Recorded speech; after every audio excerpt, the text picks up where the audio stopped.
Hey everyone, welcome to another video and thank you for tuning in. I finally got an estimate on what it's going to cost to repair the Model Y. Now if you're new to the channel, let me give you a quick recap on what happened. Driving down the road, the hood flies up out of nowhere and crushes the windshield.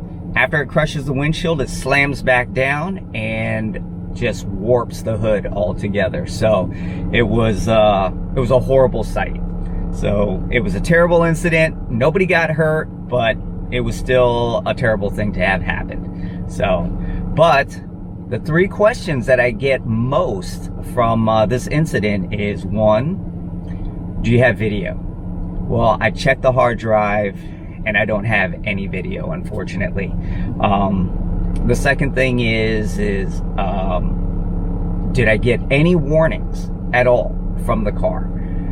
I did not. I don't think I did, but I haven't been able to really go back and check all the warnings because the car is in service mode currently.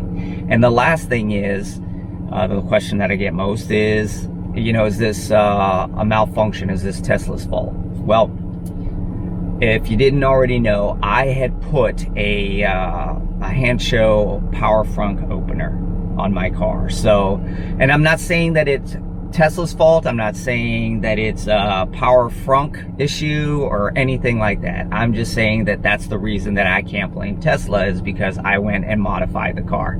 So that's where I'm at. So with that being said, let's get on with the estimate.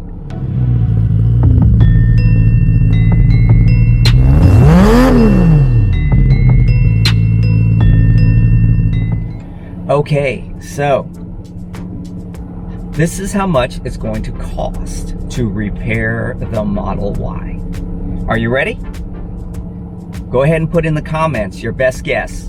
What do you think it's going to cost? And again, this is for a windshield replacement, a new hood, and I guess paint on the hood, as well as the hardware for probably some of the frunk stuff and little odds and end details.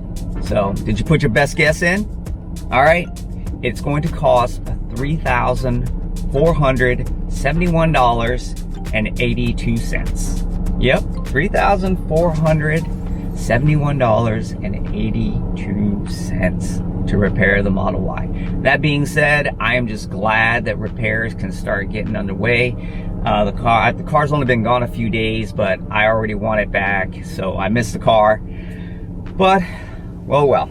But things are going to get started and it's going to get repaired. Now, I had a mod for it. I was going to actually try to change the color of the wheels from the matte finish in the Uber turbines to a gloss metallic black. And I was going to hyper dip at that. That's a new color that Hyper Dip put out, and I was going to try that to see how that worked. Well, since I don't have the Model Y, I thought, well, I'll just do it on my BMW. Well, unfortunately, the BMW has now had some issues. It is such a great thing to be a car enthusiast sometimes. Oh, I can't believe it.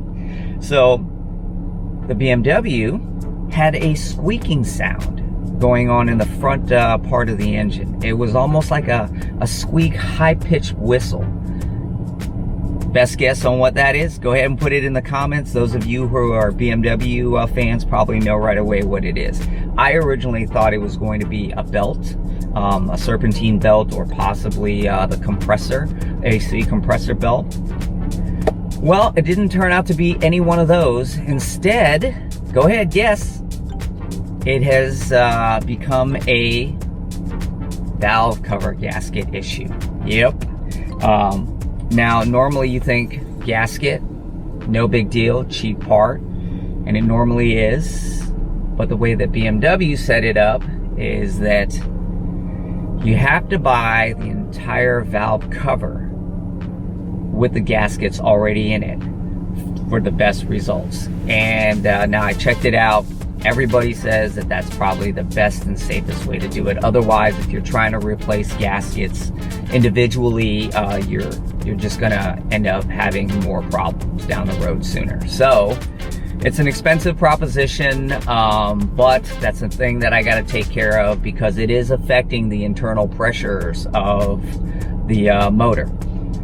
So again, it is so awesome to be a car enthusiast, but if you guys modify your cars and you know these things, this is just part of how it goes. So, but at least I'll be able to take care of these things and get things moving forward. Again, Model Y is going to get fixed, and I can't wait for that to be done. The time frame is roughly, he's saying about 2 weeks or so, but I'm skeptical, especially with the way parts are these days. So, but I'll keep you informed on that. And the BMW, on the other hand, I don't know what I'm going to do about that, but I'll keep you updated. There are better things and more things to come down the road, so stay tuned for that.